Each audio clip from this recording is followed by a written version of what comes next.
Hey guys, welcome to your second study of World War II for your American History Dual Credit class. On our first section of World War II, we talked about the events that were taking place in Europe and Asia and the reasons for war over there, and then talked a little bit about some Japanese aggression toward the United States, and essentially looked at the reasons why Japan attacked Pearl Harbor and got into some background there. Now, this show here is going to discuss the United States in the war itself and the changes that take place specifically to the American economy and the American people during the events of World War II. Here are your objectives for the section. As always, if the slides progress too fast, you can go to Blackboard and take a look at the Prezi itself with no audio, and that will obviously be controlled by yourself, the speed at which you move through there. But let's go ahead and move on. The United States military is obviously needed. We are still in, at this time in 1941, we're still in a period of depression. It's not quite over yet. There's a lot of conspiracy behind the reasons why we got in the war. You know, there's a lot of things as to, you know, why Japan was allowed to attack Pearl Harbor, seemingly unbeknownst to any authority figure, you know, that event could take place. You know, the theory is that Roosevelt knew the only way we could get out from this economic depression is to go into wartime production. The New Deal policies worked for a short time, but were failing over a long period of time. Roosevelt was looking at a possible third New Deal with new work programs being created. There's a lot of conspiracies there. I don't want to spend my time or your time discussing that right now, but the war does get us out of the depression, plain and simple. 16 million Americans serve in the war, most of them obviously men, but definitely some women. We'll look at some women and minorities in the war later on in this section. 16 million total. That's 10% of the United States population at the time. And a sort of an ironic turn of events, you know, we go from a period of extremely high unemployment, you know, 25% nationwide unemployment, 60% in some cities like Cleveland, Ohio, to, in 1941, a period of where we're looking at a serious labor shortage. We have so many men going off and being enlisted or drafted into the war, or into the military, I should say, that we now experience a labor shortage. It's, again, kind of ironic. The United States does carry the majority of the military force in the war in the Pacific against Japan. One of the biggest ways that we do get men and women into the war is through the draft. I say women, it should actually just be men, but women voluntarily enlist. And there is a serious government health physical that these men have to pass in order to be allowed into the military. Here are some of the criteria that they have to have. They have to be 105 pounds. Now that seems ludicrous today. There's a lot of elementary kids, you know, big kids. I'm not saying they're overweight. I'm just saying they're good, healthy kids that are 105 pounds, and they're 12, 13 years old.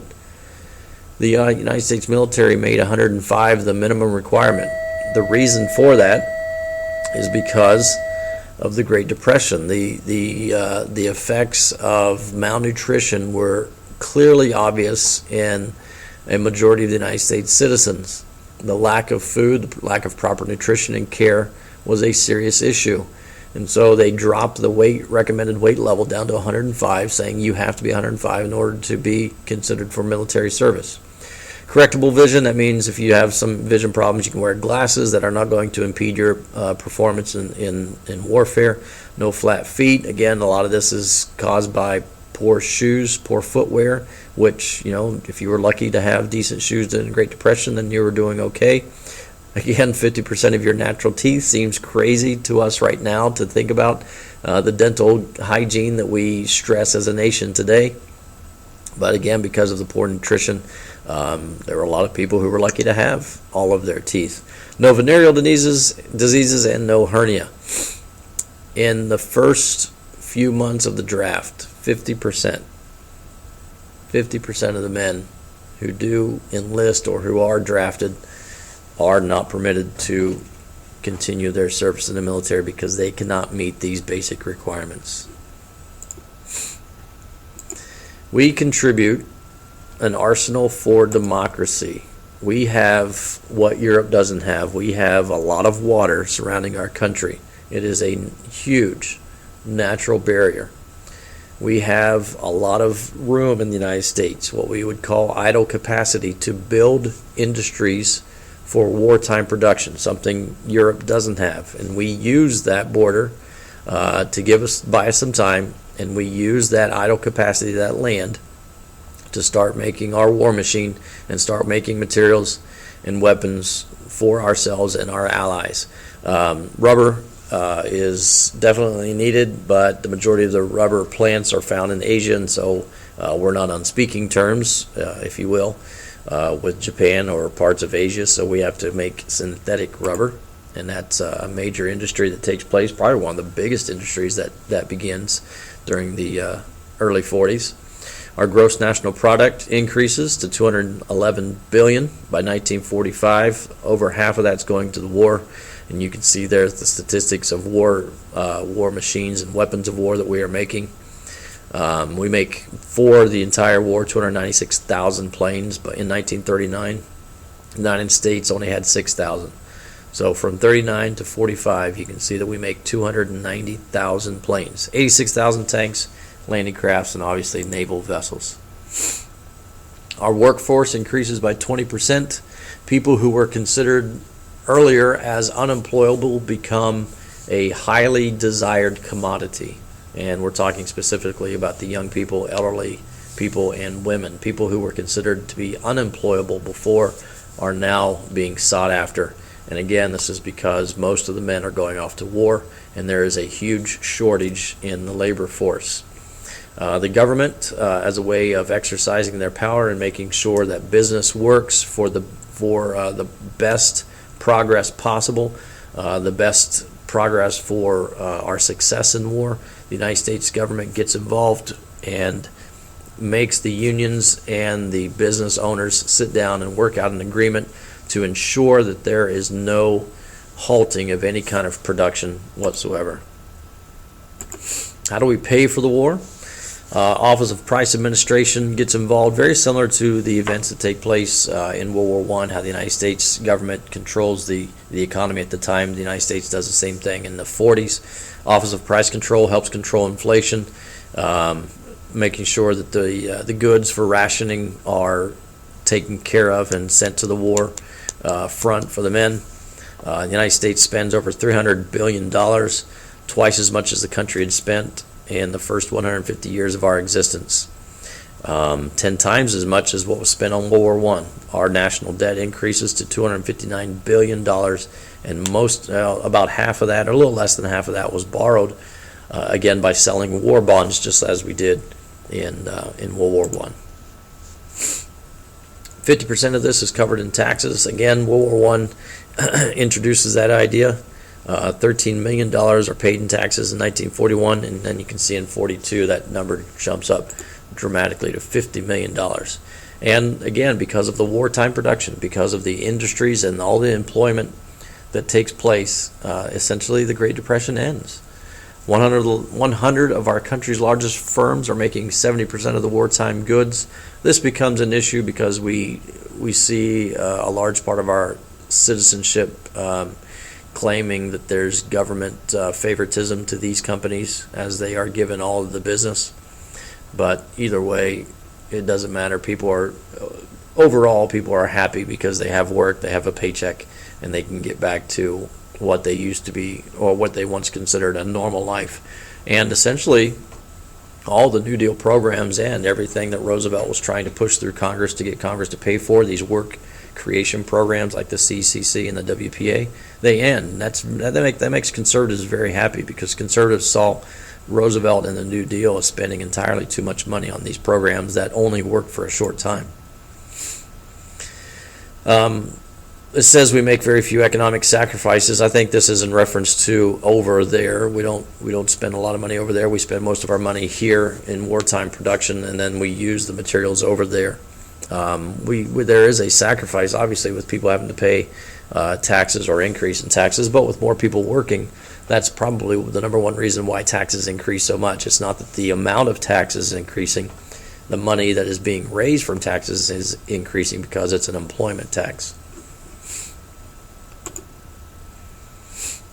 Getting into women and minorities and their part in the war, again, as the men are enlisting in war and going off to fight into Europe, that's opening up positions in the industry workforce in the United States. First, African Americans, they hope to gain some status by fulfilling what they call their patriotic duty to service. We see a migration out of the South to go work in the cities in the North. We do see some African Americans joining the war effort, hoping to gain some status for themselves and their culture, neither of which really happens. I think the migration out of the South during World War II was greater than what's known as the Great Migration. We see more movement out of the South in the 40s than we do in the 20s. But again, there's still that system of segregation that the African Americans are faced with on a day-to-day basis. The work, the movement, and the involvement of African Americans in our economy does make a big push towards the civil rights movement of the 60s, though they do gain a lot of momentum. And we do see a lot of white Americans joining the cause for African American equality because of their contributions in World War II. Very few Native Americans serve in the military, but those that do are most remembered for basically the code talkers, the ability to use the Native American language to get messages across the battlefield or wherever. And it was a perfect system. Our enemies, Germany and Italy, Japan, could not break the system, could not break the code because they did not understand Native American language. They didn't know what kind of code we were using. 70,000 Native Americans do leave their reservations again to go work in the cities. And a lot of those Native Americans after the war stay and kind of assimilate into the urban lifestyle and give up their Native American styles. But there are some that still go back and return to the reservation. Contribution of Mexican Americans, mainly in the migrant worker field. A lot of these Mexican workers were sent back to Mexico. They deported back to their home country during the Great Depression because they were seen as competition for Americans trying to gain work during the Great Depression. Again, with the labor shortage, an agreement was made between the United States government and Mexico to allow those people back in for a short period of time. We do see 300,000 Mexican Americans joining the U.S. military. Most famous, though, are the Mexican Americans living in L.A., part of the migrant workforce, but their children are seen as rebellious youths. They start wearing clothes and wearing their hair long, and a lot of Caucasians, a lot of white Americans see that as a rebellious movement, and it's basically called the zoot suits, what these young people are wearing, and a very famous unfortunate situation occurring in LA, the Zoot Suit riots. Naval sailors from the port there in LA enter into a Mexican American neighborhood and begin to beat up and injure a lot of young Mexican Americans because of how they look. The police in LA do nothing to stop it. They do get involved when the Mexican Americans fight back, and then those men, the Mexican Americans, are arrested. And finally, women and children. Women definitely play a huge role in the industries of the time. Younger children, teenagers do go to work, but mainly we're looking here at the women. The most famous contribution would be women who work in major heavy industry. The Rosie the Riveter type women. They join the workforce in substantial numbers and make a huge contribution to the war effort in making the war machines. Most women, however, are working still as secretaries or clerks. We call these the government girls because they type up letters and that get sent out, unfortunate letters such as the death letters, notices to families that their son has died in war. That's the kind of work that most women do during World War II. Some women do join the actual military. They act as drivers for the military personnel. There is a group of women who fly, men over back and forth, from the United States to Europe, fly missions of materials and weapons to Europe for the Allies. Again, most of the work by children are teenagers. Huge decrease in high school enrollment. After the war, we see an increase of marriage of the young people. Definitely a huge increase in birth rate, and the children born to these young people are the group that we call the baby boom generation. They are the children of the people who have fought or participated in World War II. World War II generation is called the greatest generation. Their children are the baby boomers. In the war itself, the fighting, U.S. contribution in the war. Our biggest contribution was obviously at Normandy as far as the European campaign, June 6, 1944, the very famous D-Day, in which we along with England and France, invade the beaches of Normandy. The three beaches that had the most fighting and the largest casualties were fought by American soldiers. Good movie, Saving Private Ryan, opens with those scenes. We are victorious on the beaches of Normandy, and then there's a big push east through France. By September, the Allies have reclaimed France, mainly because of our tank lines, General Bradley and General Patton, and our tank divisions being able to push the Germans back. The Germans make a big stand on the border of Germany and France and Belgium. This is known as the Battle of the Bulge. It takes place in the Ardennes forest. Germans make a push westward not necessarily through the lines, but the lines hold firm, but the line moves, and it looks like a bubble or a bulge, if you will, in the Allied lines, and that's where the name Battle of the Bulge comes from. And you can see here on the map where the Ardennes forest is. So German forces had reorganized themselves here, the Allied forces here, and so this bulge has created a little bubble in the line. Not a break in the line, just a bubble. And then in the Pacific Theater of the United States is essentially not the only group, but obviously probably 80%, 90% of the fighting takes place with the U.S. forces against the Japanese forces. A lot of naval battles, the Battle of Leyte Gulf, largest battle in the naval history. History books claim that the Battle of Leyte Gulf is the battle that essentially ends Japanese naval power. We cannot forget about the Battle of Midway, the battle that was almost lost. If it were not for a group of Air Force who lost their way, finally finding their way back to battle, coming in right at the right moment. The Japanese planes had been flying and destroying our ships, and they were all landing to refuel for a second wave or a third wave. And this U.S. Air Force group that had lost its way had come back right in the right time. It's just a strange coincidence that they returned as the Japanese planes were landing to refuel. And because of that, we were able to destroy a lot of their planes, Japanese planes, and a lot of the Japanese battleships, which basically destroys the ability of Japanese to fight. Iwo Jima, obviously a very famous battle. There's a movie made after it. It is the costliest single battle in U.S. Marine history, but we did take the hill. Very, very small hill, but important nonetheless. Iwo Jima was necessary to take because of the landing strip that was on the island. And then the Battle of Okinawa. This battle is essential because it made the leaders of the U.S. military realize that if we were going to attack mainland Japan, they should be expecting a huge loss of life.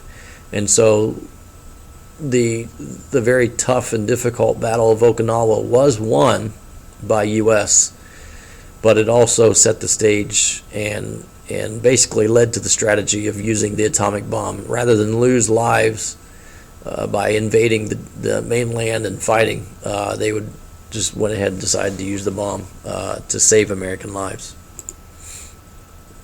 And very famous photo of the planting of the flag on Iwo Jima.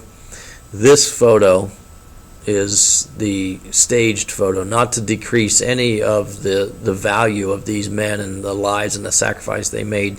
The original photo, I think, is out there if you search for it, but this is the famous photo that everybody recognizes, but this one was staged. The flag had already been planted before the photographers could reach the top of the hill. So they took the flag down and replanted it with the photographers there. Okay, so that's the end of the U.S. involvement in World War II. Our next lesson will cover what the United States is like after the war, the period known as the post-war boom.